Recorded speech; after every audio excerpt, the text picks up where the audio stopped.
Hello and welcome. Today is March 31st, 2025. I will be reading two decisions that Judge Beverly Cannoni filed today. And please brace yourself. Please get some tea, something soothing, because it's going to make you angry. It will. You might need therapy after I finish reading these two decisions. So this one reads, Commonwealth versus Karen Reed, Memorandum of Decision and Order on Commonwealth's motion in limine to exclude defense's expert Michael Easter's opinion of the investigation. Quote, defendants have the right to base their defense on the failure of police adequately to investigate in order to raise the issue of reasonable doubt as to the defendant's guilt in the minds of the jury, end quote, Commonwealth versus Finney.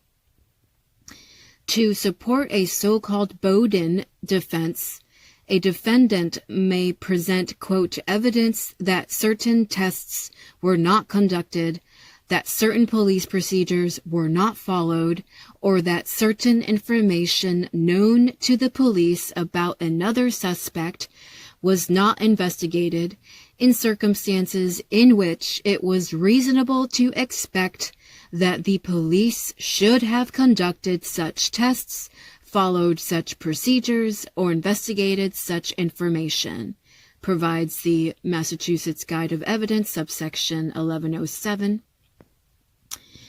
It continues, an expert may, when appropriate, be used to support a Bowden defense on matters beyond the common knowledge of the jurors. Provides a case citation in parentheses, considering whether counsel's failure to use a forensic expert to testify about gunpowder residue and measurement of bullet trajectories deprived the defendant of a chance to assert a Bowden defense. Quote, the role of expert testimony is to assist jurors in interpreting evidence that lies outside their common experience, end quote. Provides a case law. It continues, thus, the first foundational element that the proponent of expert testimony must establish is that the testimony, quote, will assist the trier of fact to understand the evidence or to determine a fact in issue, end quote. Citing another Massachusetts Guide of Evidence, subsection 702, provides a case citation, Commonwealth versus Miranda. Quote, otherwise qualified expert testimony is admissible if, in the judge's discretion, the subject of such testimony is not within the common knowledge or common experience of the trier of fact, and the testimony will assist the trier of fact in determining a fact in issue or in understanding the evidence, end quote. In support of her Bowden defense, the defendant here seeks to admit expert testimony from Michael Easter, a retired agent of the Federal Bureau of Investigations, aka FBI, to opine on law enforcement's failure to adhere to standard investigative policies and protocols in this case. More specifically, Easter's expert report indicates that he will testify that the investigation in this case was not reliable due to the, quote, lack of secured crime scene, absence of a detailed crime scene log or evidence chain of custody, the failure to separate witnesses, and the premature categorization of individuals as witnesses, end quote, and potentially biased based on the failure to investigate other suspects and obtain their cell phone records. Easter report at 15 to 16, she's citing the attachment. The court cannot find, nor has defense counsel cited, one Massachusetts case where an expert was permitted to opine on the general competency of a police investigation. There's a a number 1 there for the footnote. I'll read it in a moment. The lack of authority suggests that during all the jury trials where the defense has been inadequate police investigation based on Bowden, expert testimony has not been needed for the jury to be able to evaluate the reliability of the Commonwealth's case and whether any failures in investigatory steps are sufficient to create a reasonable doubt of the defendant's guilt. And the footnote here applies to a case where an expert was permitted to opine on the general competency of a police investigation. The footnote reads, the defendant cites Commonwealth versus Wood, where the Supreme Judicial Court noted that, quote, defense counsel, through cross-examination and the calling of its own expert, extensively challenged the adequacy of the forensic investigation conducted by the police, end quote. The court acknowledges that some forensic matters are beyond the common knowledge of jurors and therefore appropriately explained by expert testimony. That is not what the defendant is seeking to present through Easter's testimony. So pulling away, guys, these are all Judge Beverly Cannoni's words. It could be argued that these are all Michael Morrissey's words as well, and whatever corrupt politicians are in Michael Morrissey's pocket and vice versa. So I'm saying Judge Bev is saying here that it's not what the defendant is seeking to present through Easter's testimony.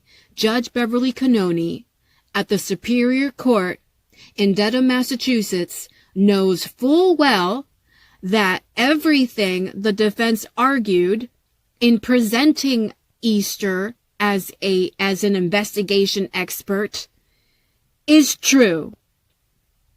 If we go back to the quote that she cited from the defense's motion, or from the defense's motion to have Easter testify at the retrial, right here, we all know, guys, that it's true. Easter's expert report indicates that he will testify that the investigation in this case was not reliable due to the, quote, lack of secured crime scene. That's true. It was not a secured crime scene. Next one, absence of a detailed crime scene log. That is true. There is no fucking evidence log, whether you're looking at the material evidence or the electronic evidence, the cell phone extractions, the hash verified extractions, the computer forensics, the video forensics, everything. No log that coincides with all of that digital evidence. So that is true. The next one, evidence chain of custody. That is true. There is no chain of custody in this case, guys. Whether you are looking at the material evidence, John O'Keefe's blood, John O'Keefe's hat, Chloe's bite marks, the John O'Keefe's wounds themselves, like the collection of evidence at the so-called crime scene outside of 34 Fairview. Like, no chain of custody. And again, no chain of custody for any of the digital, computer, or cell phone forensics. And the next one, the failure to separate witnesses. That is true. They all had a tea party at Jennifer McCabe's house the same day that John O'Keefe was murdered at 34 Fairview by some people inside 34 Fairview. And those people chose to pin it on Karen Reed. They did not separate the witnesses. In fact, it is on video that Jennifer McCabe is running back inside 34 Fairview after the last fire truck, after the last ambulance drives away. No separation of witnesses. They had all day to get their stories right. And the next one, the premature categorization of individuals as witnesses. That is true. The McCabe's, the Alberts, Brian Higgins, they were all deemed witnesses immediately. None of them were looked at as if they did this. None of them were looked at as if they were suspects. No one went inside the house. No one with any legal authority to truly investigate the murder of John O'Keefe went inside the house. That right there tells you that they did not consider the homeowners of 34 Fairview, Brian Albert and Nicole Albert being Jennifer McCabe's sister. Nobody with any legal authority considered the homeowners, Brian and Nicole Albert, as suspects, even though John O'Keefe was murdered inside their home. Proven with his cell phone data. He went up and down steps. He locked his phone at 12:32 a.m. Karen Reed was already at One Meadows at John O'Keefe's house at One Meadows by 12:36 a.m. Per Nicholas Guarino. I didn't say it. Trooper Nicholas Guarino said it. So somebody inside 34 Fairview murdered John O'Keefe, and yet the homeowners, Brian and Nicole Albert, were immediately deemed witnesses. They were not deemed suspects. So I'm saying, guys, Judge Bev knows full well when she says here, this is not what the defendant is seeking to present through Easter's testimony. She knows exactly what they are attempting to present through Easter's testimony. That all of this is true. It cannot be refuted. The lack of secured crime scene, absence of detailed crime scene log, no chain of custody, failure to separate witnesses, premature categorization of individuals as witnesses. All of that is true, and Judge Bev knows it. Continuing. Easter's proposed testimony concerns basic aspects of a police investigation which are within the common knowledge of a layperson.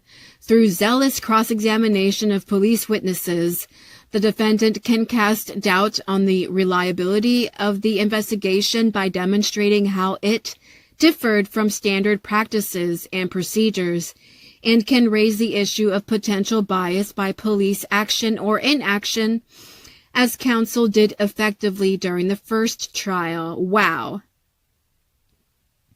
You see that, guys? Judge Beverly Cannoni is throwing the defense a bone. Through zealous cross-examination of police witnesses, the defendant can cast doubt on the reliability of the investigation by demonstrating how it differed from standard practices and procedures, and can raise the issue of potential bias by police action or inaction, as counsel did effectively during the first trial. Judge Bev is giving the defense some credit here by saying they effectively presented police bias. Isn't that odd, though? That Judge Bev is speaking out of the both sides of her mouth, much like Hank Brennan does all the damn time. Hank Brennan can't keep track of his lies. Hank Brennan can't keep track of his facade. That periodically you will see him contradict himself as he's speaking out of the both sides of his mouth. And Judge Bev is doing the same right here.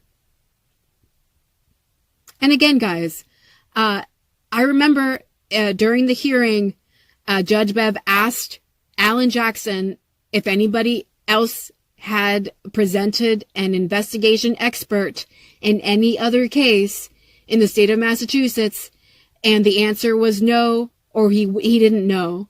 And Judge Bev is repeating that there is no precedent here. No other court in Massachusetts has allowed an investigation expert to testify as to the correctness or the credibility of an investigation. But again, as I keep saying. It is within Judge Bev's power. She has the power to set that precedent. She has the power to create case law if she wants to. Continuing, she cites another case law. In parentheses, Bowden defense supported by testimony elicited from police investigator that he did not conduct criminal history check on third party, waited a week to interview him, and conducted interview for only 10 minutes. In parentheses, quote, reports would have been admissible to show that the police were on notice of third party as a potential suspect, but he was not investigated, end quote. In parentheses, cross-examination used to elicit evidence that certain scientific tests were not performed during investigation. The court finds that expert testimony is not needed for the jury to determine whether or not the investigation was comprised by any failure to follow procedure or pursue other suspects. See Commonwealth versus that name I'm not going to say because it looks difficult. Continuing in parentheses, within the judge's discretion to preclude testimony touching on the alleged relationship between various interrogation techniques and false confessions, Commonwealth versus Tolan. In parentheses, not permissible for judge to preclude expert testimony on commonly understood investigation methods because such interrogation techniques can be understood by jurors without expert assistance.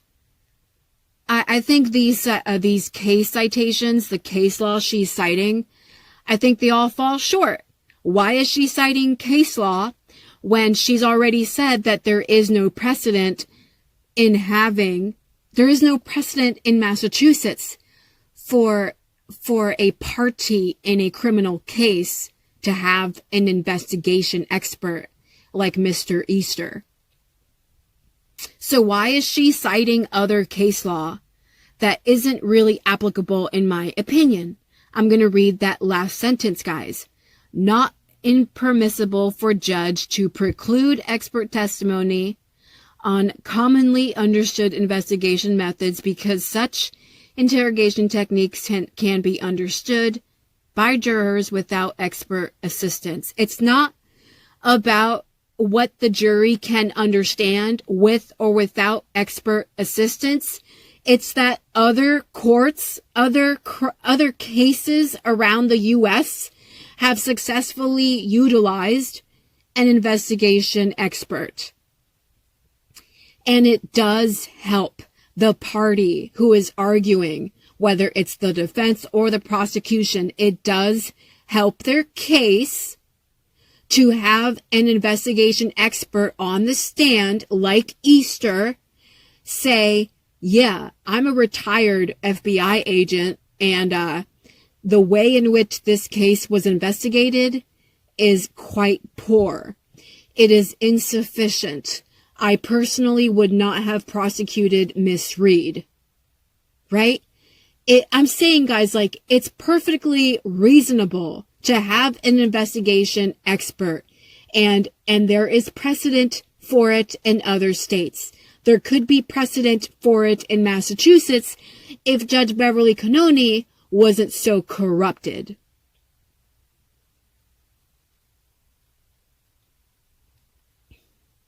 It's clear from the first trial, if we remember all the interviews Aidan Kearney conducted with the jurors, and if we remember the recent interview from Ronnie, the juror who came forward, and if we consider the defense team's new lawyer, Victoria George, who happened to be a juror in the first trial, and she was kicked out by none other than Lieutenant Fanning, right? Because why? Because Victoria was alleged to have been talking about the case at a bar, None of that was founded. And Victoria had the balls, she had the integrity to give the prosecution facial expressions showing that the prosecution was being ridiculous. showing that the prosecution was up to no good.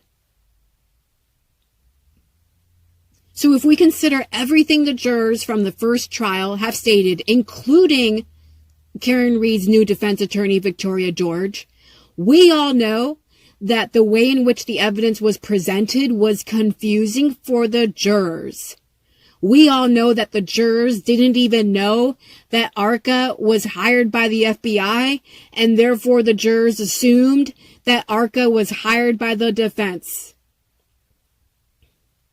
And we all know now that the defense only paid for ARCA in July of 2024, like after the fact, after the trial was done.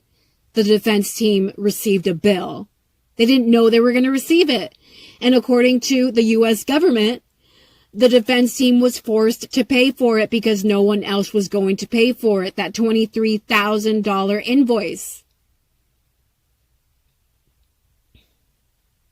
So I'm saying, guys, like, there's a lot of information in this case and a whole lot of bullshit that the prosecution, especially Hank Brennan, is mixing in with the real evidence to muddy the waters, to confuse the jury.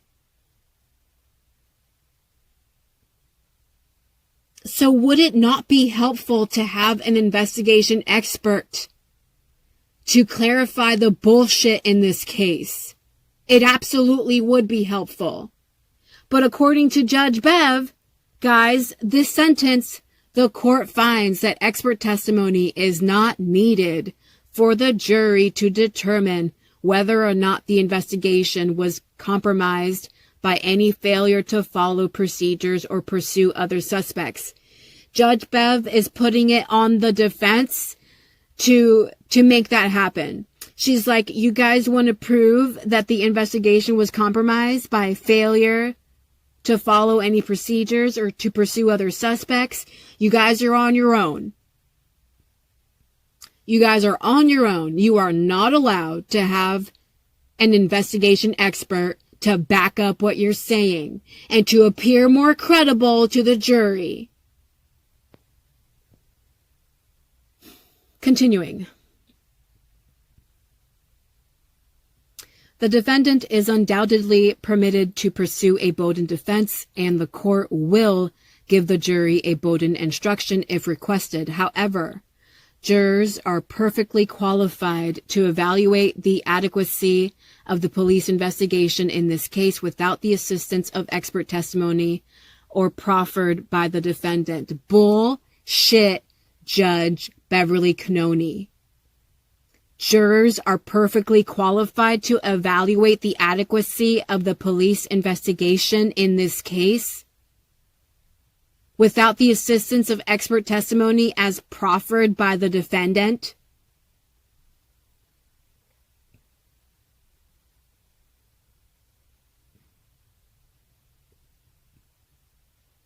When we consider how Hank Brennan is obsessed with optics and how Hank Brennan only speaks the truth when it's in his favor, and when it's not in his favor, he calls the truth a lie. So Hank Brennan is going to abuse the facts of this case. We all know that. We've all seen him in all these hearings up until now. Leading up to the retrial, Hank Brennan has gone out of his way to present bullshit, to muddy the waters, and to call scientific facts lies, to refer to scientifically proven evidence as lies. So I'm saying the defense has an uphill battle because Hank Brennan is ruthless with his corruption. He is ruthless with his bullshit. As a mafia attorney, Hank Brennan is psychopathic with his presentation of this case.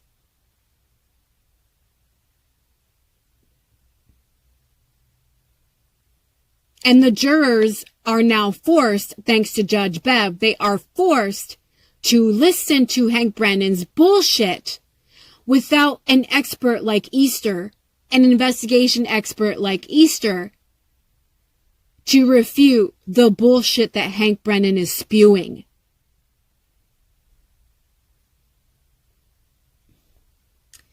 It continues, order, for the foregoing reasons, the Commonwealth's motion in limine to exclude defense's expert Michael Easter's opinion of the investigation is allowed.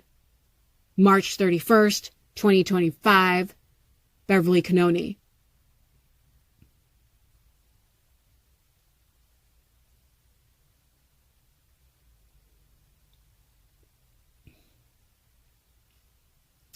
The prosecution, the Commonwealth, filed the motion to exclude defense expert, investigation expert Michael Easter, exclude his opinion of the investigation, and Judge Beverly Cannoni said, sure thing.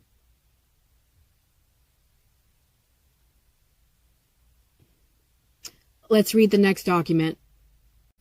This one is white. I could not get it to night view because it's not the actual PDF. It's just images that were captured. Okay, so Commonwealth versus Karen Reed. Again, guys, brace yourself. Memorandum of decision and order on Commonwealth's motion in limine to preclude the defendant from raising a third-party culprit defense. Okay, guys, this is Judge Bev's decision on whether Karen Reed can tell the jury that someone else did this to John O'Keefe. It reads, the Commonwealth has moved to preclude the defendant from raising a third-party culprit defense. The defendant has alleged 3 potential third-party culprits, Brian Albert, Brian Higgins, and Colin Albert. For the reasons that follow, the Commonwealth's motion is allowed in part and denied in part.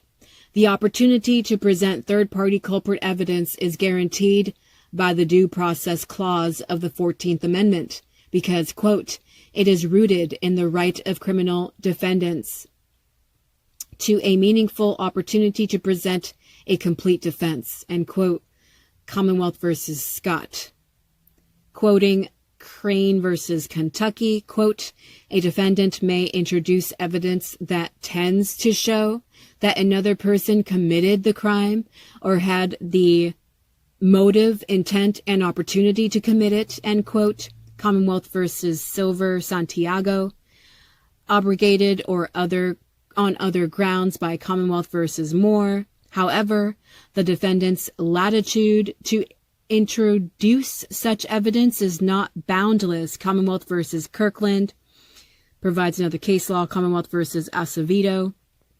Quote, the defendant's ability to mount a third-party culprit defense is not without limits, end quote. Evidence that a third party committed the crimes charged against the defendant or had the motive, intent, and opportunity to commit the crime is admissible, provided that it has, quote, substantial probative value, end quote, and, quote, will not tend to prejudice or confuse, quote, the jury. Pulling away, like such bullshit.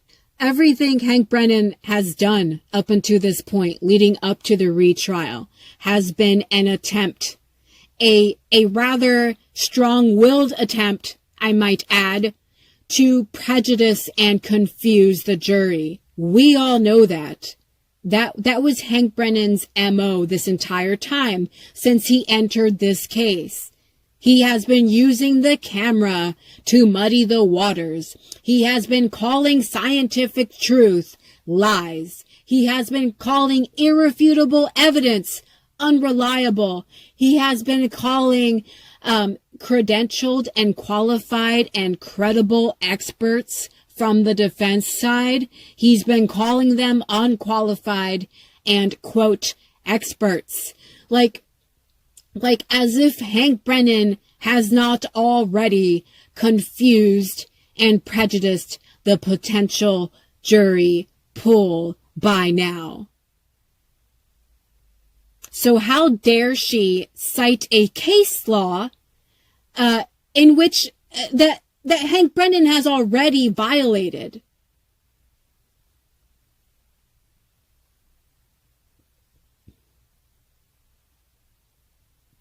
Continuing, quote, proffered evidence must have a rational tendency to prove the issue the defense raises, and the evidence cannot be too remote or speculative, end quote. God, continuing. Okay, I'm not gonna, guys, it's so frustrating because the prosecution's evidence is all speculative. The prosecution's evidence could not be more remote. Again, no fucking chain of custody for anything with this prosecution. They can't get their timeline right. The notion that this was Karen Reed was pure speculation. This entire case against Karen Reed is speculation. Continuing, Colin Albert. As to Colin Albert, the defendant's proffer contains no additional evidence than that presented at the first trial, and it is insufficient to support a preliminary finding that Colin Albert had the motive, intent, and opportunity to commit the crime. You know, how can you fucking say that, Judge Bev, without an investigation? Guys, remember that Julie Albert, Colin Albert's mother, who is also Chris Albert's wife, Julie Albert was communicating with Michael Morrissey when Michael Morrissey made that dumbass video about this case. Julie Albert was communicating. Colin Albert's mother was covering his ass.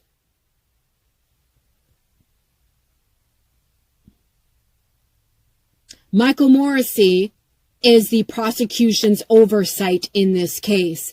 Michael Morrissey is also closely linked to Judge Bev through Judge Bev's mother. I'm saying, guys, they all know each other.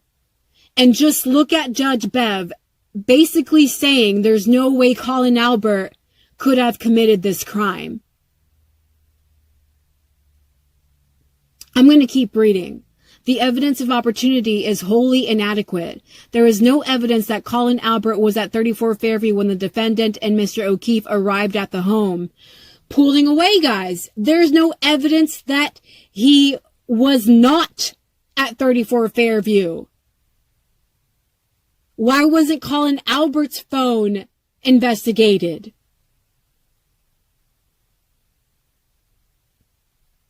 Judge Bev cannot say that there is no evidence that Colin Albert was at 34 Fairview when Karen Reed and John O'Keefe arrived. She can't say that without also saying that there is no evidence that Colin Albert was not at 34 Fairview when Karen and John arrived. Judge Bev didn't conduct the investigation in this case.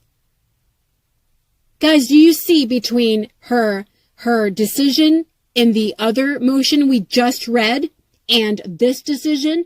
Judge Bev is so clearly dictating how the trial is going to go and who will have the stronger argument and who will not.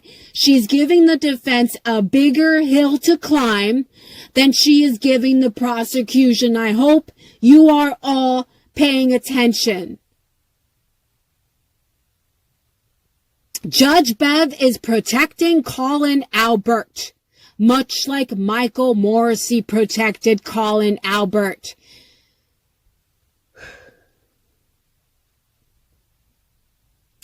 Continuing, she cites a case law, in parentheses, third-party culprit evidence properly excluded, where there was no evidence third party had means or opportunity to commit crime, and evidence of motive was speculative and too remote. Evidence at the first trial was that Colin Albert had already been picked up by the time O'Keefe and the defendant arrived at 34 Fairview. Pulling away, where was that evidence, guys? Where is there irrefutable evidence that Colin Albert had already been picked up by the time John arrived at 34 Fairview? Where is there irrefutable evidence? Because what I remember is it was just testimony by the people who were there inside 34 Fairview. The only evidence, the only so-called evidence, is testimony from the liars, from the friends and the families who were inside 34 Fairview. That is not evidence, it's merely testimony. It's testimony that can easily be thrown out when we consider that everyone was friends with Michael Proctor. And some of them were even friends with Michael Morrissey. And let's not forget that a member of the Albert family works at Michael Morrissey's office.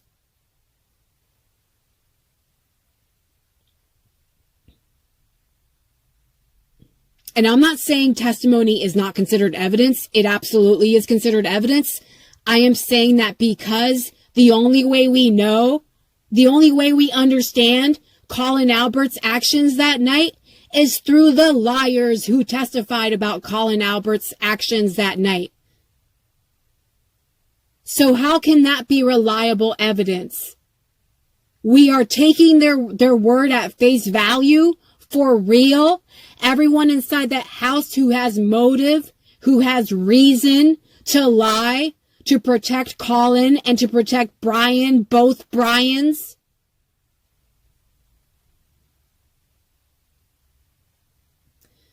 Continuing. As to motive, the defendant contends that Colin Albert had been in a feud with John O'Keefe in the weeks and months leading up to O'Keefe's death, and that Colin Albert had thrown beer cans on O'Keefe's lawn and swore at him. There was, however, no evidence substantiating these claims at the first trial. There's a footnote.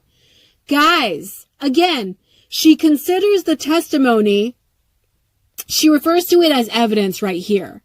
Evidence at the first trial was that Colin Albert had already been picked up. She refers to the testimony from the first trial as evidence. She refers to the statements by the people who were inside 34 Fairview. She refers to their statements as evidence, right? But down here, when the defense is making statements that Colin was in a feud with John in the weeks and months leading up to O'Keefe's death, and that Colin had thrown beer cans on O'Keefe's lawn and swore at him, Judge Bev says there was no evidence substantiating these claims at the first trial. Judge Bev, there's no evidence substantiating the claim that Colin Albert had already left by the time John O'Keefe and Karen Reed arrived. Do you see, guys? She picks and chooses which statements are evidence and which statements are not. And when it comes to the people who are at 34 Fairview that night, their statements is evidence. But when it comes to the defense's counter argument that Colin and O'Keefe were in a feud leading up to the event, Judge Bev considers it unsubstantiated. The fact that Colin Albert was or was not there when John O'Keefe was there is unsubstantiated. Continuing. And guys, I will leave the links to all of these in the description below if you don't want to hear me yelling. I'm going to keep yelling. This is pure emotion. This is pure, this is me. This is like me being real as I can possibly be and losing my fucking shit over this judge. So if you don't want to hear it, as always, the links are in the description below. Continuing. Even if there was evidence of some ill will between O'Keefe and Colin Albert, quote, motive alone is not enough to demonstrate third-party culpability, end quote. How convenient. How convenient, right? She cites the case laws that support her bullshit arguments so conveniently. And I'm sure it's with the help of Hank Brennan and Michael Morrissey. We're going to read this footnote.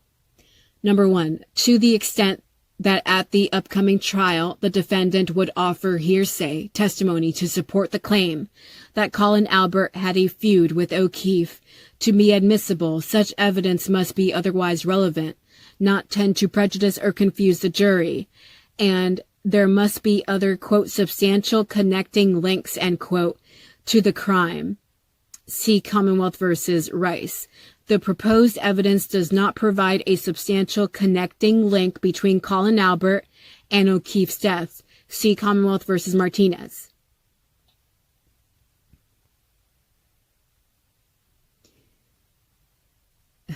Judge Bev, guys. Judge Beverly Cannoni, getting paid by taxpayers in Norfolk County to make decisions that protect the people she cares about. The taxpayers in Norfolk County are paying Judge Bev to lie on behalf of murderers. You know, and I was watching an uncivil law video the other day, and he said he's basically going to go with whoever has the stronger argument, whoever has the more compelling use of case law. And I'm saying, as an attorney, that's some bullshit. And I like uncivil law, but that's some bullshit. You're only, like, there's no denying that this was a fucking cover-up. And there's no denying that Judge Bev is biased as hell. So it doesn't matter if she's citing case law that supports her selective arguments here.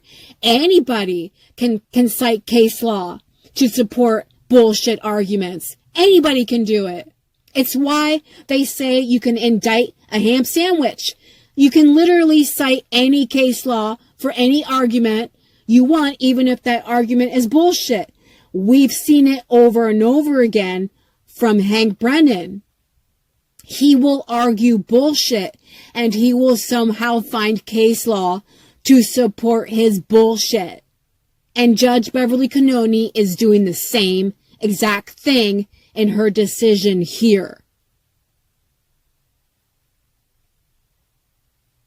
She's continuing to protect Colin Albert, much like she's protecting Lieutenant John Fanning, right? She got so offended when Alan Jackson said Lieutenant John Fanning was controlling the jury during the first trial, even though there was evidence to that fact. And here she is again, protecting another culprit, Colin Albert. She is protecting a potential suspect by putting it on a court record that the proposed evidence does not provide a substantial connecting link between Colin Albert and O'Keefe's death. She is keeping the defense from using Colin Albert as a suspect whatsoever. Judge Bev is protecting Chris Albert's son.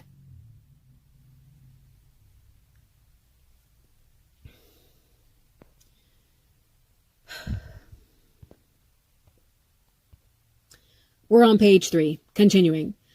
Quote, fact of tensions between the neighbor and victim was not indicative of the neighbor's motive to kill, and the defendant offered and produced no evidence suggesting that the neighbor had any opportunity to kill beyond that possessed by any neighbor, end quote.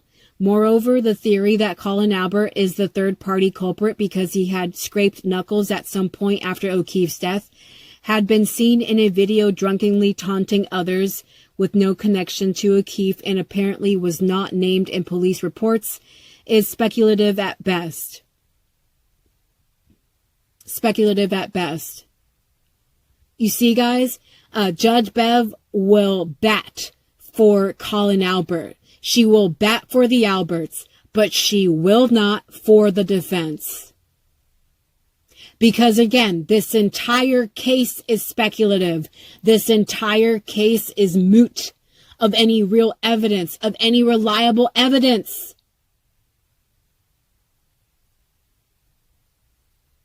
The only, guys, again, I said it before, the only way we found out about any real evidence was because of the defense.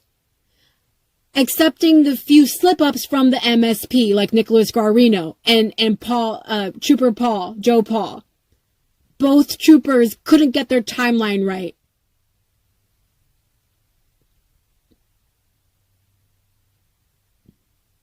But every other piece of evidence, guys, again, remember, Richard Green, we would not have seen the hash-verified cell phone extractions if it were not for Richard Green, because Ian Whiffen was only on there on that stand to get paid. Ian Whiffen, as an so-called expert, did not rely on hash-verified data.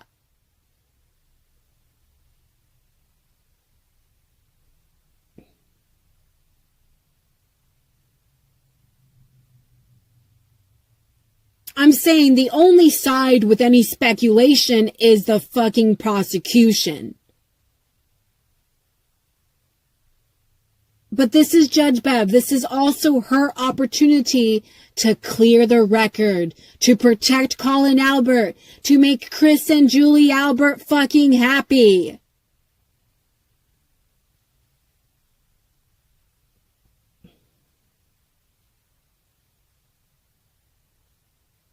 And obviously, apparently it was not named in police reports. Like, police reports have any real value in this case. Like, they all want to say during trial that Karen Reed said, I hit him, I hit him, I hit him. But there was no fucking police report indicating that whatsoever before the trial even began. It was only at trial that they all started to say that Karen Reed said, I hit him.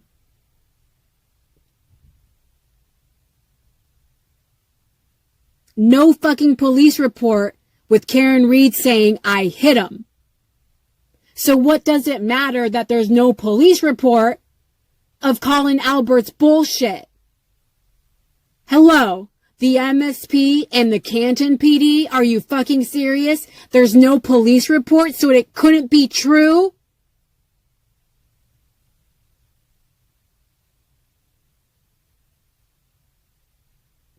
Fuck this judge, you know? I'm so done with her, man.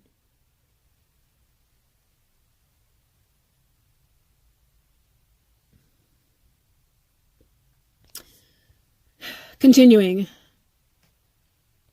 In parentheses, third-party culprit theory that victim was shot by unnamed rival drug dealer was based on, quote, rank speculation and, quote, improperly excluded. Commonwealth versus Andrada. In parentheses, evidence that rival gang members lived near shooting and were involved in feud with victims not sufficient to support third-party culprit defense, where there was no evidence that they had been nearby at time of shooting, and theory was speculative at best. Allowing such defense, such, quote, feeble third-party culprit evidence poses a risk of unfair prejudice to the Commonwealth, end quote. Fucking A. Oh my God, this is it, guys. This is really it.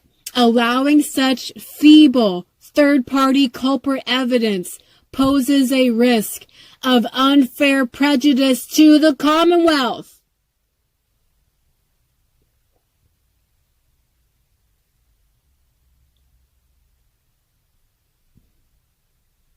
So she's protecting Colin Albert and she's protecting the prosecution. Continuing, and would only serve to confuse the jury.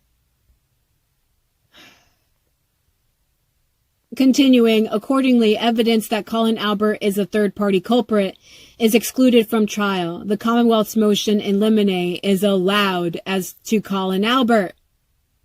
There you go, guys. Colin Albert will not be pinned as a suspect in this case.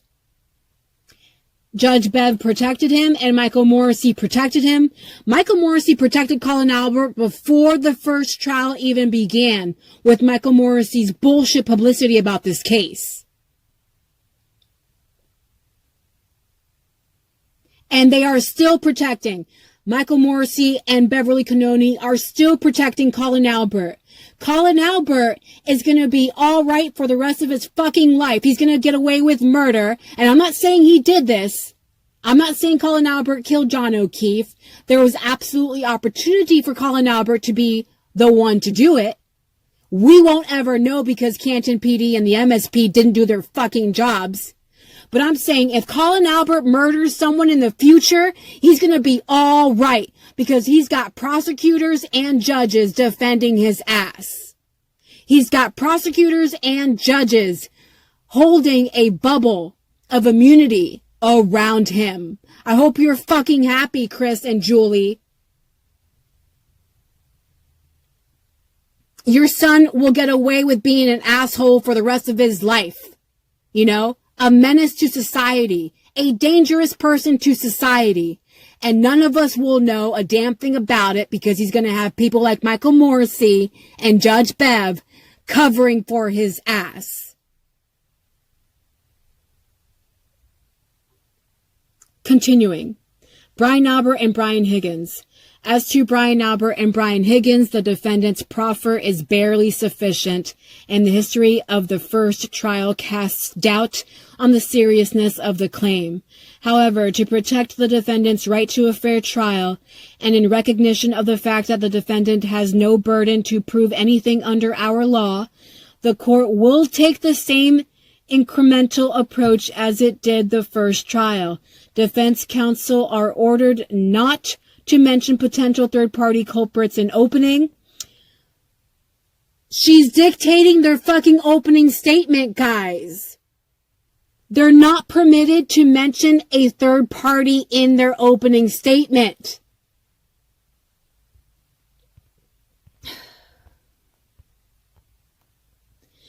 But counsel will be allowed to develop the evidence at trial if possible, and counsel may seek an appropriate instruction if warranted after the evidence is concluded. There's a footnote. I will read it in a moment.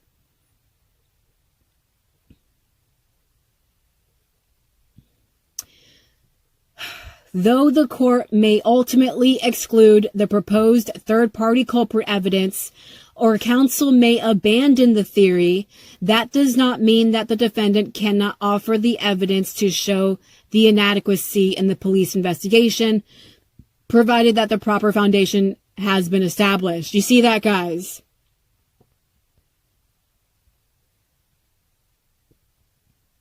She's saying Karen Reed, it doesn't mean Karen Reed can't offer the evidence to show the inadequacy of the police investigation, but Karen Reed's got to set a proper foundation first, or Judge Bev's going to sustain the prosecution's objection.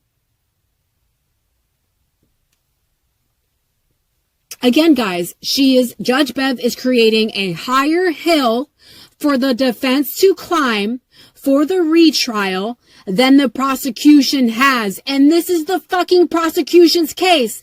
The higher hill should be for the prosecution. The burden should be on the prosecution, not the defense.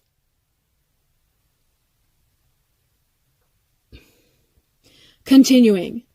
Order. It is hereby ordered that the defendant is precluded from raising a third-party culprit defense alleging Colin Albert is culpable for John O'Keefe's death. The Commonwealth's motion is allowed as to Colin Albert. The defendant is not prohibited from raising a third-party culprit defense as to Brian Albert and Brian Higgins at this time. Counsel cannot mention potential third-party culprits in opening statements, but will be given the opportunity to develop the theory through relevant, competent evidence at trial. The Commonwealth's motion is denied as to Brian Albert and Brian Higgins. Why? Because Judge Bev doesn't give a shit about Brian Albert and Brian Higgins? She only cares about Colin Albert, right? Or is it that Judge Bev and Michael Morrissey and Adam Lally and McLaughlin and Hank Brennan, they all already know the truth? That Colin Albert didn't do this. That it could only have been Brian Higgins and Brian Albert. Because it's clear that Judge Bev thinks she conducted the investigation. It's clear that Judge Bev thinks she has a say-so. She can dictate on what's being investigated and what isn't, what's being presented at trial and what isn't, what's a valid argument and what isn't. And she is cherry picking what is and what isn't allowable. And it just so happens that all the cherry picking she's doing here with these decisions, all the cherry picking she is doing is in the prosecution's favor.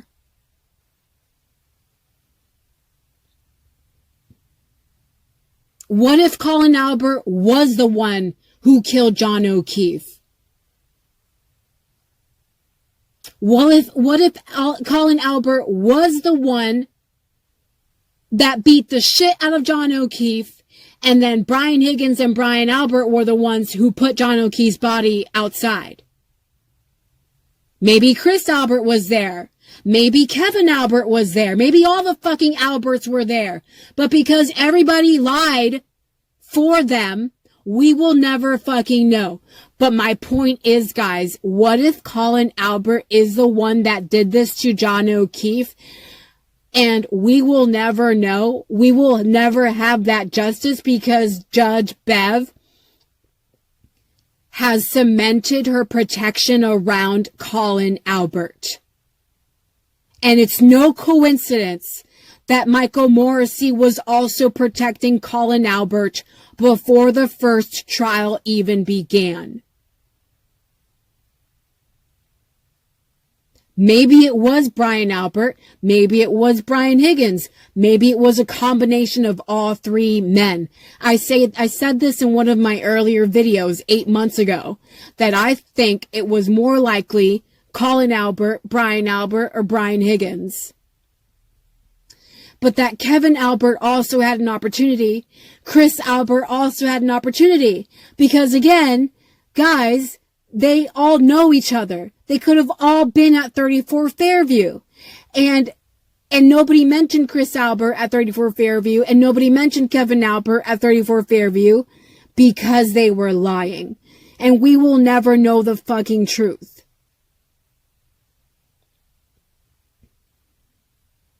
So, I mean, it could be perceived that Judge Bev is throwing the defense a bone by saying, yeah, you can tell the jury that Brian Higgins or Brian Albert could have done this.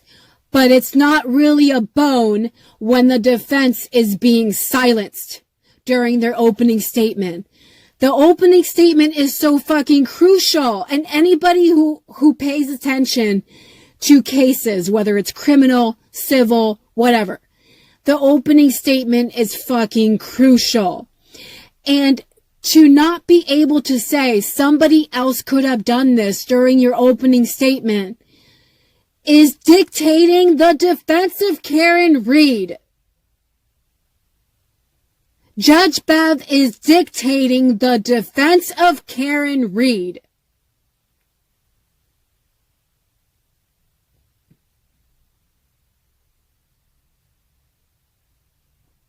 And she is still protecting Brian Albert and Brian Higgins by saying, I'll allow it, but not during your opening statements. You guys, the defense team, you guys have to build up your case. You have to develop the theory through relevant, competent evidence. Basically, they can only say that Brian Albert or Brian Higgins could have done this if they present relevant and competent evidence according to Judge Bev. And what is she going to do, guys? What is she going to do during the retrial? Is she going to consider relevant, competent evidence as relevant, competent evidence? Or is she going to sustain the prosecution's desires like she did during the first trial?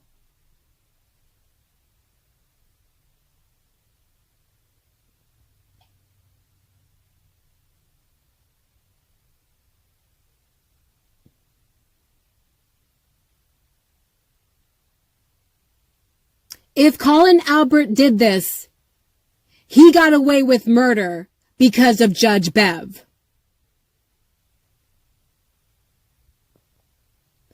March 31st, 2025, Beverly Cannoni. So again, guys, I will leave the links to these decisions in the description below. I apologize again to anyone whose eardrum I permanently damaged.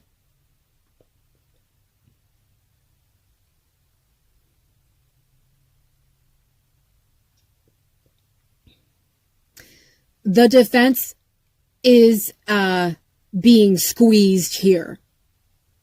They're being squeezed, and they've got some duct tape around their mouths. And Judge Bev is only going to pull off that duct tape when it suits her, when it suits Michael Morrissey, when it suits the Alberts, and when it suits the Commonwealth.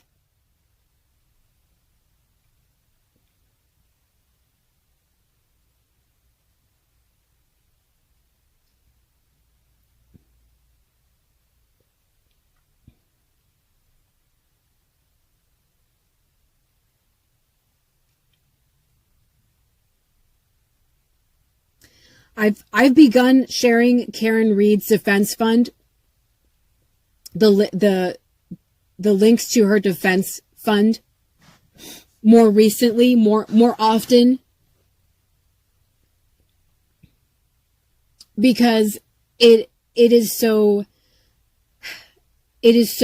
clear that Karen Reed is up against a wall. She is up against a mountain of corruption, and she absolutely needs the help. This could go on forever, guys. There could be multiple mistrials. And again, if you haven't heard of it, please look into it. Trial 4 on Netflix. It's a docuseries. Trial 4. That guy was framed for another Boston police officer's death. And that guy had to sit in prison because he couldn't afford his bail like Karen Reed could. And he sat in prison for decades. And he had to endure 4 fucking trials before he was finally acquitted. So I'm saying, guys, they can keep retrying Karen Reed indefinitely. So she needs help. You know, she's living with her parents. She went from having her own house, from holding 2 badass jobs, and having her own vehicle, you know, like, and being independent and like kicking ass at life, to living with her parents again. Because of this fucking case that she didn't deserve to have held over her head, with no fucking evidence to support the prosecution's claims. And a terminated lead investigator, Trooper Michael Proctor, no longer trooper, to boot. A lead investigator who was fucking fired.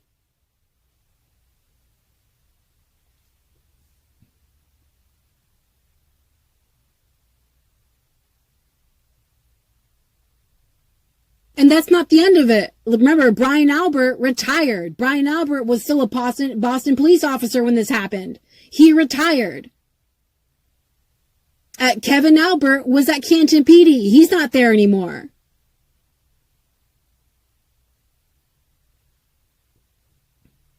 Brian Higgins, he was an ATF agent. He can't do that job anymore. There's a pattern here, guys. All the members of law enforcement who fucked Karen Reed over and who fucked John O'Keefe over, all of them are in different places right now. If they didn't do anything wrong, they would still be at their jobs like normal. And the same is true in the Sandra Birchmore case. Multiple members of law enforcement either quit or were suspended because of the Sandra Birchmore investigation. So again, if they didn't do anything wrong, they would continue on in their careers as normal. So guys, there's so much to focus in on, but the big picture is that Karen Read needs help. And I will leave the links to her defense fund in the description below. And there are a lot of bullshit defense funds for Karen Read. There are psychopaths trying to rake in the dough. They're saying donate here. Do not listen to them. I got these links directly from Nick Rocco, from the Free Karen Read group. You can trust that those links in the description are the real Karen Read Defense Fund. And I'm not asking you to donate if you can't. You know, I know how things are for a majority of people in this country. There are a lot of people struggling in this country right now. So don't donate if you can't afford it. But if you can, please do so. She needs the help.